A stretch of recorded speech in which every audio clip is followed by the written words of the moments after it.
Excellency Nagagawa คุณกิติกรโลกสุนทร Secretary to the Minister of Public Health Dr. กัญญารัตน์สุขเรือง Managing Director of International Society of Wellness as well as teaching at the Jakri Nalabadin Medical Institute Mahidol University Dr. สุทนีบินทสัน Chair of the Organizing Committee key speakers all guests and participants, ladies and gentlemen. It's my deep pleasure once again to give a keynote address in this special theme, Wellness in the Aging World. As mentioned yesterday in another conference that majored on nation building. Yesterday, the theme was nation building in the aging world. Today, wellness in the aging world. And tomorrow, peace upon morality in the aging world. They are interconnected in this convention because the goal of nation building is to arrive at some concrete result that we would like our people around the world and each nation to receive, that is wellness. And hopefully, wellness will be a precondition that will help assist peace in the world. At the outset, let me define an equation which I gave some times ago in my book, together with Dr. Kanjarat, a medical teacher, professor. Basically, the world has witnessed 20 years of blue zone concept, which we have 5 countries in the world that have blue zone. We found one in Italy that we have seen on the video presentation, found one in Okinawa, Japan, one in Loma Linda, California, one in Korea, Greece, and one in Icaya in Costa Rica. I have declared in my publication in medical journal that with all the due respect to all the indicators and indexes that we have discovered, Thailand is the 6th blue zone in the world. And it has matched the rest of the 5 blue zones in the past 20 years. And I did so in Italy some times ago. And once again, when we talk about blue zone, usually it's people who live a long time with longevity, which is something very desirable. And I will travel this journey with you this morning. But we say that we should upgrade the blue zone into many layers, including deeper and deep blue zone, which we define here in Thailand, how to measure deeper blue zone and deep blue zone with indicators. But we also announced to the world a new equation called golden zone wellness, which has 3 components. Of course, the blue zone longevity is one, but it has to be also healthiness, which is number 2. Why would you want to live a long time and sick, bedridden? You want to be healthy when you live a long time. And third component is important in the equation is that you must be happy while you're living a long time healthily. And therefore, the equation, my golden zone, is the 3 components that we put together in indicators and summation into an index which we announced this afternoon. Once again, every year we announce countries ranking in the world who do well in golden zone. And we will announce this afternoon.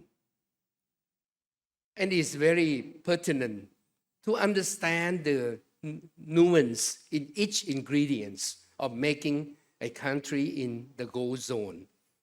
Why do we call golden zone? Because gold is something very variable, and everybody recognizes it from the pre-Bretton Woods day, that when you want to make your currency strong, you tie to gold standard. And therefore, gold is something we all use and very comfortably using it for Olympic gold medal. We talk about everything which is golden is something to be celebrated. And therefore, why don't we have the golden years of people who live a long time, healthily and happily? And that's come from the concept of golden zone wellness. When we look at the aging world today, health and wellness is a real wealth. It's not just monetary silver or gold. It's the real goal of wellness that we're looking for, that is real wellness. In my equation of longevity, healthiness, and happiness, I create this whole diagram to understand in the brief nutshell the framework of longevity, where people are not just aging usually, but they have positive and moving forward in healthy aging. For positive aging, we deal with intrinsic capacity for people to be able and willing to live a long time. We have learned how people can live a long time in the science of longevity, which we're doing research with all the well-known professors around the world, not only around the world in many places where the people who live a long time are, but also in Thailand, where we discover which district in Thailand people live a long, long time, the longest. And we want to discover why they live a long time. Knowing the fact they live a long time, we want to scientifically discover by measurable evidence why they live a long time. And we are slowly disseminating this information by our publication of papers. Not only the intrinsic capacity, but the extrinsic capacity too. These are very important that people miss, and I will walk through that in a minute. Concerning happiness and healthiness, longevity needs to travel the road of healthiness. That means when you live a long time, you must be healthy aging, so that you have optimal lifespan. We discover by genetic studies, roughly, people live in their full lifespan, probably approximately slightly more than 120 years. And we are discovering the oldest people with evidential record that the oldest person who ever lived with evidence is 122 years and 64 days. And we are looking forward to make the first human being somewhere in the world live 123 years. And I hope you are included. Healthy lifespan, a long lifespan, which is also called health span. What is the optimal health span? Not only lifespan, healthy aging. That's what we're looking for with healthy people at the old age. Happy, healthy people is also our last component of our goal. Happiness is something people are always looking for, not knowing how to get there. Philosophically, I have discovered there's only 4 types of happiness, which I'm not going to tell you in this conference, maybe the next and the next. What type of happiness people are looking for philosophically. But we have used that concept to create indicators of happy, healthy people who live a long time. Obviously, it ties in with some of the things that I mentioned yesterday, that you must be productive aging, where you enjoy working and being not idle or empty in your purpose of life. Yesterday, I created an action to convey a message behind the back of the Public Minister of Health and the Secretary of the Minister, that we will campaign for no mandated retirement age. That means you look at them, if they're productive, they still can work, they enjoy working. Why you force them to retire in the public service or in the private service? We are looking for happy people. Sadly, I've been to the country that has engineered the concept of happiness to be more particular, Bhutan. I try to understand the happiness index that is so well crafted by the former king of Bhutan, visiting the country, and try to see whether people are really happy there, because they're the happiest people by index measurement. My discovery is that there's a lot of people who are using drugs, a lot of violence, a lot of people unhappy, living everywhere. Therefore, are we measuring happiness in a wrong way somewhere that is not reflecting true happiness?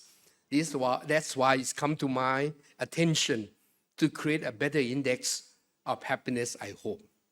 And blending all these indexes together so that we have happy, healthy, and longer living people. My conceptual framework is really clear. The wellness determinants are at 4 layers. One at the nano level, which is genes. We have scientific research on genes. There are certain genes that make people live longer than others, no doubt. If you are born with fortunate genes, you have a natural capacity to live longer genetically, and that is discovered already. But very few people are that fortunate. The minority are the people who have very good genes.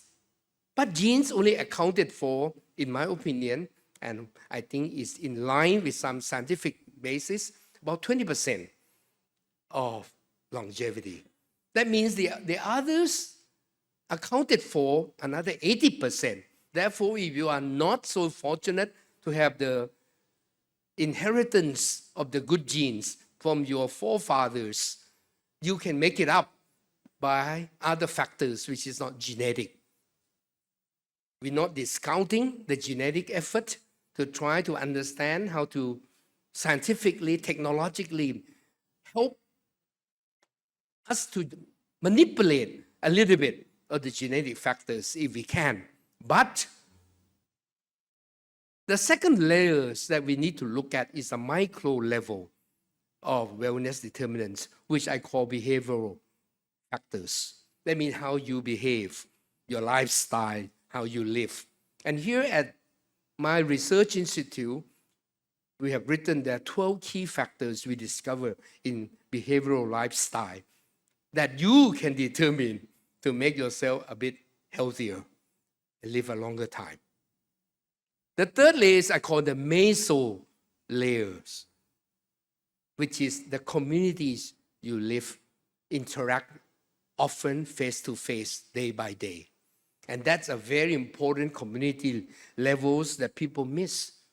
I have discovered in my new book together with Dr. Kanjalat, who will be giving you some ideas today, that observing people who live around the world a long time, they usually live in a certain type of communities.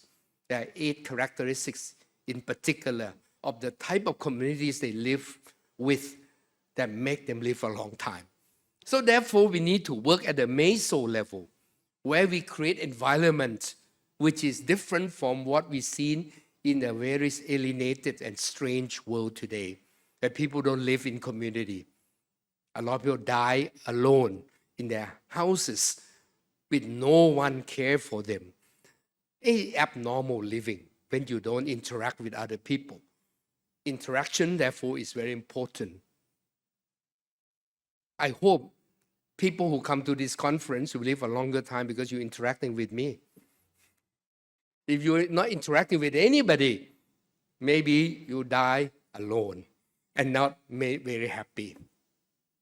But the fourth layers, which is the macro layers, at that level is policy strategy in creating the macro environment in the nation that you belong to. Public policy, therefore, is very essential. Whether you create policy conducive for longevity, healthiness, and happiness, or you create lousy policy that make people live a short time or very sick during old age and unhappy. The wellness determinants are laid out in my book, The 4 Layers. The wellness taxonomy, I put them in plain language. Internal wellness, which comprises of the physical, the mental, and the spiritual, and the external wellness that we interact in 3 dimensions, which I call trisectoral interaction: economics, societal, and political. All this has to be in wellness. And the ultimate goals is to make sure we have golden zone wellness with the equation clearly typified: longevity plus healthiness plus happiness. And the situation in the world, in the light of the aging world that we are talking for this particular conference, is that the world is getting old. We have old people living all over the world. For the first time, we are living a very graying world, a world overall aging. How are we doing with wellness in the aging world? Look at the lifespan. We have increased life expectancy. In 1990, people only lived about 32 years on average and die off. A few years ago, 2023, statistically, average lifespan of people in the world, life expectancy, is 73.2 years, increasing 1 year for every 3 years that we are marching on. Of course, that's due to medical technology, helpfulness in healthcare. But the healthiness part, the health span, is to be worried.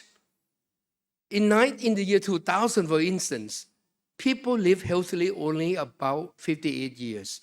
And the rest, before they die, usually they're sick and many times bedridden. 2019, people live healthily a bit longer, 63.5 years. After that, they become sick. This is why we need to think of healthiness as well, not just longevity. But the most severe, difficult factor is happiness. People want happiness, but they don't know how to find it. And therefore, with the social system that forced them to retire, with the sense of thinking that they have done their job, therefore you should retire and wait till you're passing away, has created a huge problem of no purposeful living. People start not knowing what to do when they get up in the morning. What to do now? Nothing to do. The first year they enjoyed it because they don't have a schedule to work by. They don't have to get up very early to come to conference like this and travel through the traffic to come. And they enjoyed it for the first few years. After that, the routine set in and say, whoa, what's happening to my life? Nothing happening. There's no purpose, nothing to do. And I have to finish up the day meaninglessly. And they often live in an artificial manufactured world of industrial world and post-industrial world today, where people live in isolation and huge loneliness. And that is appearing everywhere, especially very rich country, like in the West and Japan. People live with a lot of loneliness, looking for psychological resilience. And I experienced for the first time the wonderful innovation of Japanese called karaoke. They took me to karaoke the first time decades ago. And at first I didn't realize what's happening. They are singing with all the words appearing. And that is the way to alleviate loneliness, so that you come together, sing together after work. Older people also very much dependent. They don't know what to do. When they're getting older, They don't know what to do. They need help, but they can't get help. And it's tough. The situation of internal wellness, we are getting well off in the world, better living in terms of material well off in the past many decades, especially the last century. But you notice, our physical wellness are not getting better. We have more in NCD-related disease. It's the disease that comes with something you do, eating wrong, for example. Multi-morbidity, chronic diseases, complex health needs. The mental wellness is not in order either. 14% of the elderly experiencing some mental wellness. Psychiatrists have a lot of work to do. And in US, for example, I lived for a long time in US, since I was 16. People pop the pills in to calm their distress as a routine. This is problem with the world with mental disorder. We have a lot of people who are depressed, and today it's getting younger and younger. Younger people get depressed. When in the past, it didn't happen that way. Look at what happened in today's world. Spiritual wellness is not there either. People, strangely, more religious when they get older. But they don't find meanings in religion that they're looking for. They become people who are living meaninglessly and no purpose-driven life. This is strange when the younger people who have a long future feel more purpose and meanings in life because they still have a long way to go with hopeful spirit. They feel much more meaningful at that age than the older people who are looking for solution for spirituality, but they don't know how to find them. The old archaic religion help a little bit, but not much. External wellness is in 3 dimensions: economic, social, and political. Economically, when they get older, usually their income generating capacity reduces because they retire. They don't work as actively or productively. And higher expense, what they have saved up, become a lot of medical expenses. In 2050, 80% of elderly people will live in low and middle income countries. Yesterday, I mentioned very clearly that the poorer nation, they are the people who have problem more than the rich nation in terms of wellness. Economics is a determinant. Some countries are rich on average before they become old. But some countries, when we already get old in the aging world, but the country is not rich yet. We are trapped in the low income trap and the middle income trap. Societal wellness, we are losing social support more and more because the family network, which was there traditionally and in the agricultural society, is diminishing. We have atomic family, nuclear family, with less people in extended family set up. And each family sometimes have few children, very few. And today, the young people are married much at later age, usually very few children, 1 or 2 at the maximum, or none. Many opt for the solution of not having children. And that's why we have declining population in many Western countries, including the rich Japanese. You can see societal support is declining badly, and decrease in health promoting behaviors and environments. Everything you look for in the entire modern system is damaging your health. Processed food, for example, which come for convenience, but at the expense of your health. Ageism is happening around the world where people who are of the younger generation look at the older generation and thinking of them as someone just to put up with. It's a burden, someone that we don't want to really interact with. This is a problem that we are living in multi-generational context, but we are not getting along. There is intergenerational war happening everywhere. 1 in 6 elderly people worldwide are abused, and health disparities are clear.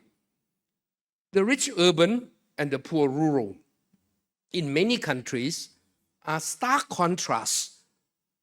On average, the figures appear that a country is doing well, but within each country, there is a clear have and have not. Politically, we are in a mess.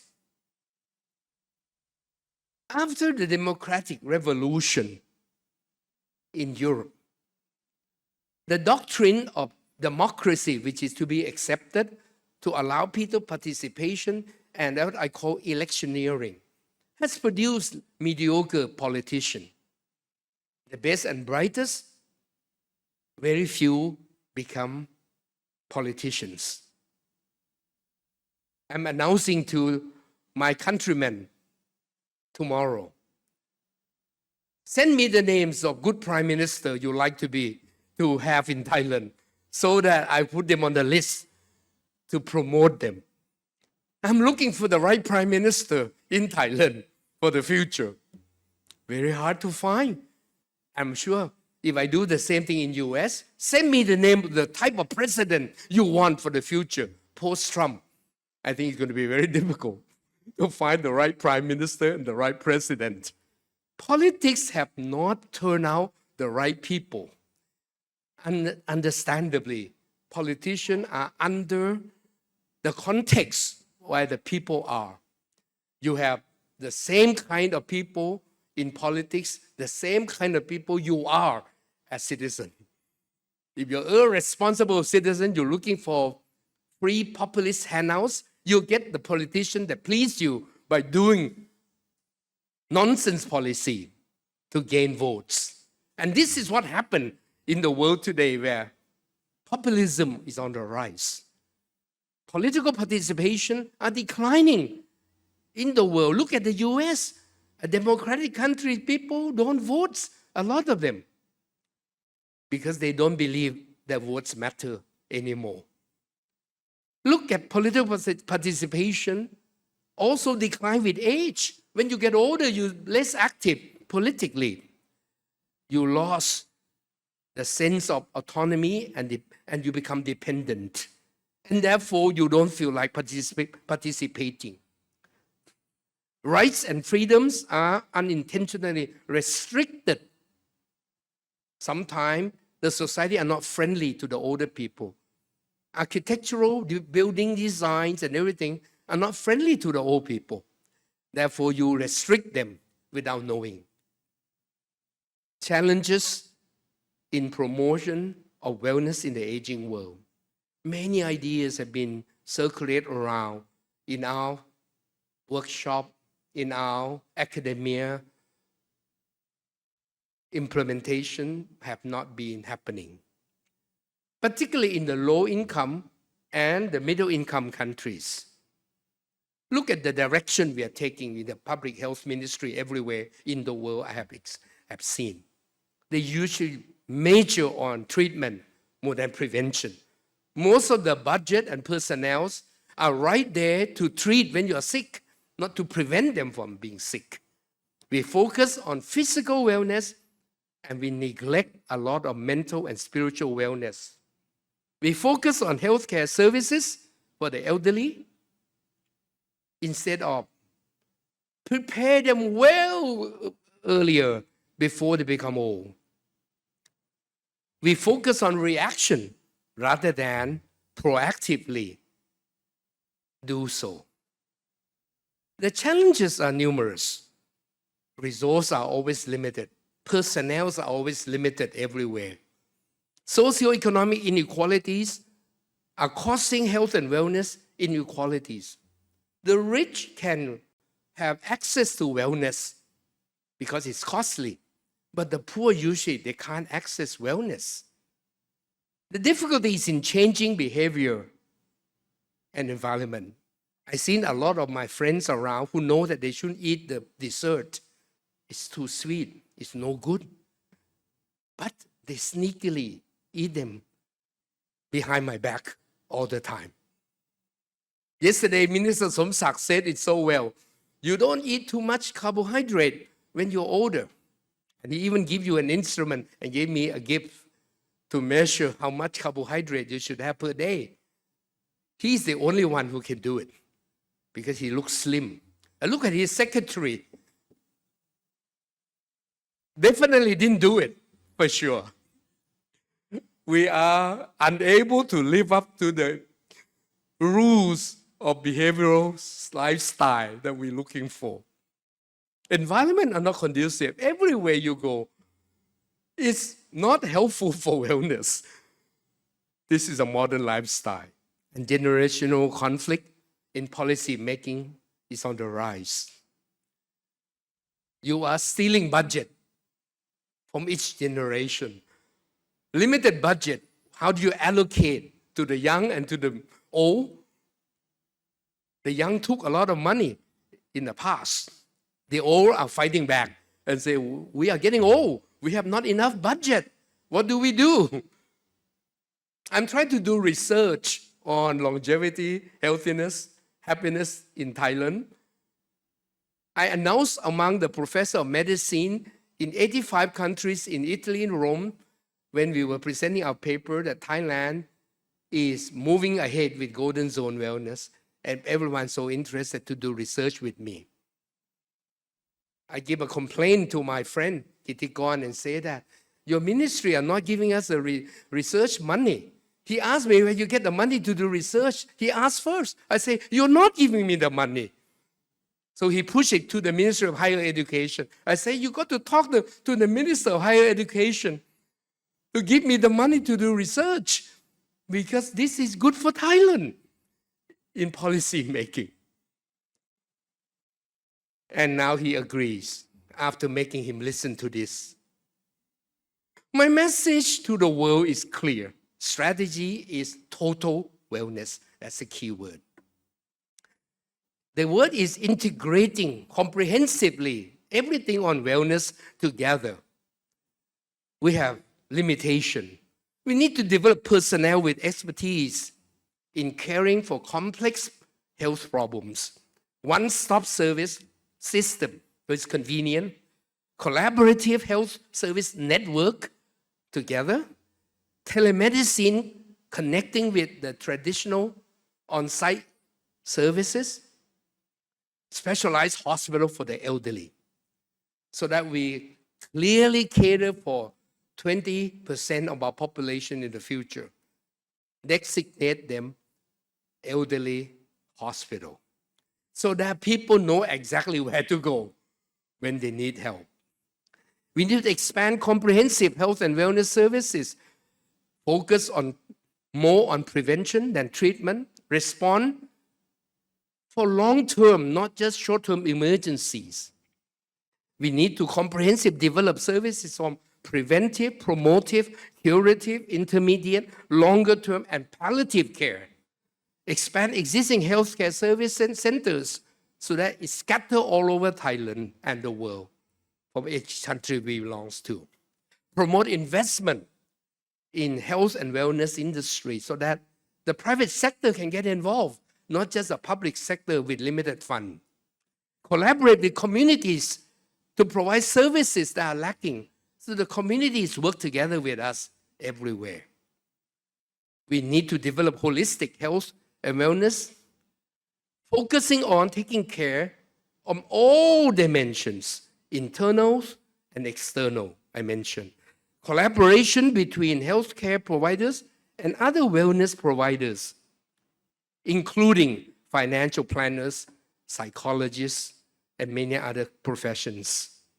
Provide holistic health and wellness screening service so that we can compartmentalize the degrees of needs that they have, so that not everyone run to Dr. Kanyarat Hospital, which is a medical school, where you have very little resource to care for all. Develop personalized holistic health and wellness development plan. There's a lot of limitation when you look for wellness at the end of life. You need to do it throughout the whole length of life when you are young till all the way. Therefore, we need to invest in lifelong health and wellness development, establish parenting schools that this Nation Building Institute has advocated for so long, and become our national plan, but we don't do anything about it. So that the education of the parents will help to look after the children when they were young the right way in every dimension, including wellness.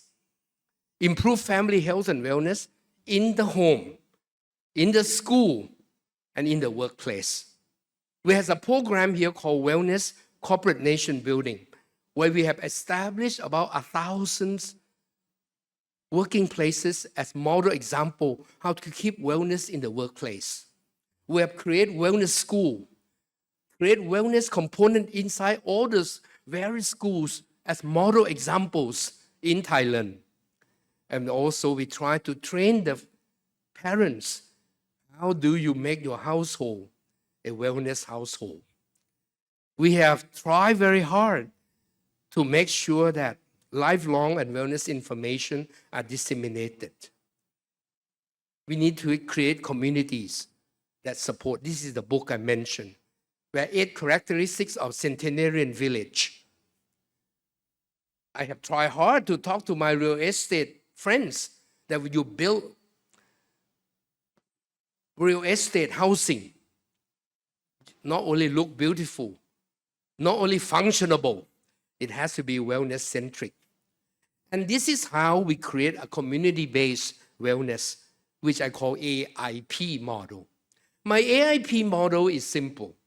Human beings in communities of 3 types: area-based community, issue-based community, and people-based community.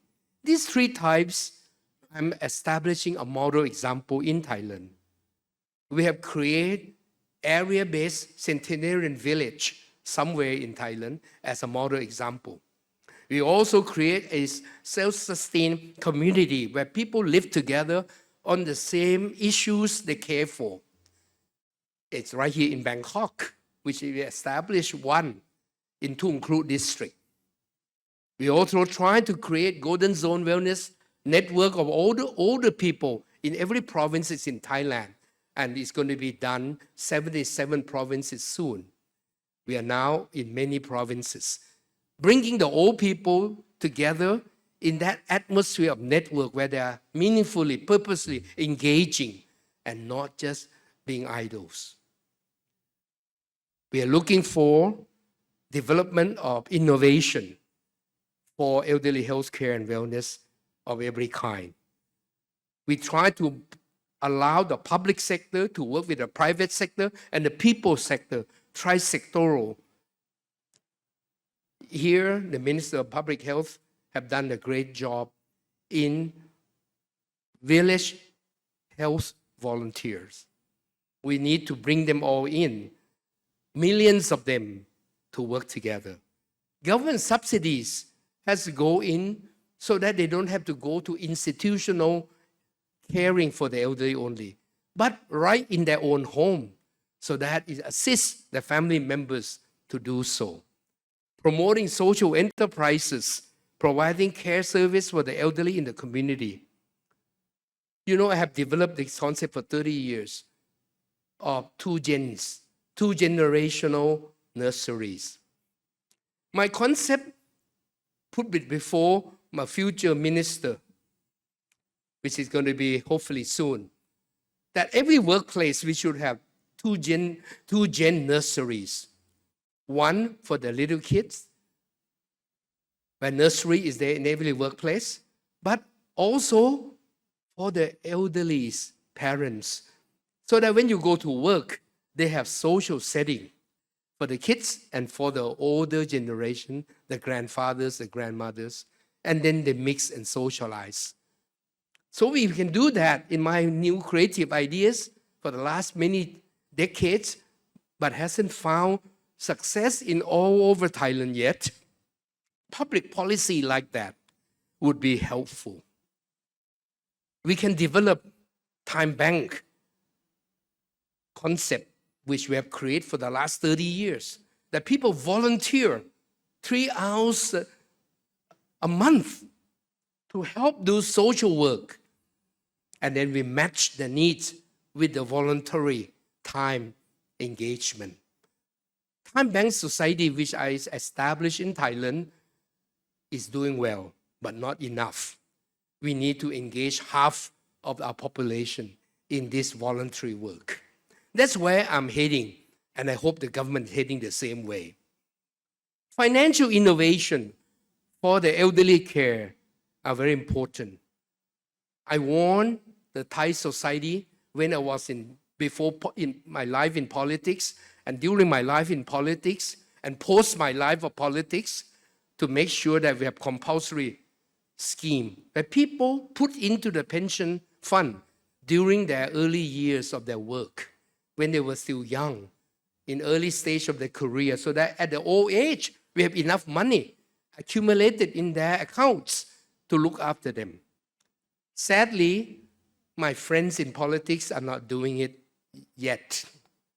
So we don't have enough money there.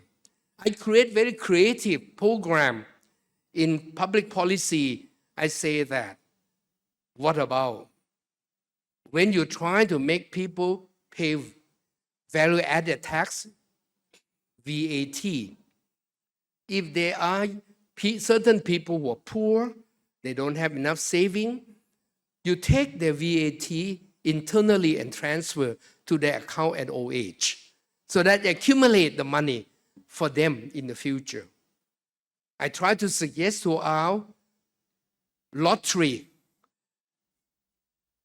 that run by the government to make sure that you don't take their money away, but anyone who go into lottery, buying lottery, you take their money, put into the account for them in old age so that they have future. These are some creative examples in Thailand that I have suggested. We want to have mandatory pension system, contribution by them too, not just from the public coffer, not just from tax revenue. We also need a lot of schemes like co-payment between our citizen and the government money. Incentive for them to look for the right option for health care. Set tax for health damaging products so that is less incentive for people to buy. We need to create values for the elderly. Perception of the elderly from to be just receiver to be contributor, just consumer to become prosumer. Develop capacity of lifelong learning for the elderly, skilling them, utilizing the human capital of the elderly. As I said, extend the retirement age. In fact, no mandatory retirement if they're still productive and wanting to work. Set retirement criteria based on productivity. Promote the work of the elderly. I bring in the scheme of Milton Friedman, negative income tax into Thailand. Can we create some kind of negative income tax? But I plus my concept of workfare, not welfare, or giving free subsidy alone. If we know how to do all that, in the people, create wellness literacy from young age, develop competency and enough personnel for wellness in Thailand, promote people to have philosophy of living that meaningful and variable, create systems of quality, accessible health services, enact laws that protect the rights of the elderly, improve society attitude towards the elderly, and create a culture that promote healthy behaviors. Allow the good context so that our economy become prosperous. Reduction of poverty and inequalities. Produce healthy goods and services. Clean environment, and make our society unified. Unity in diversity. Generational unity, as well as regional unity. Develop wellness cities as model examples so people can see how people live.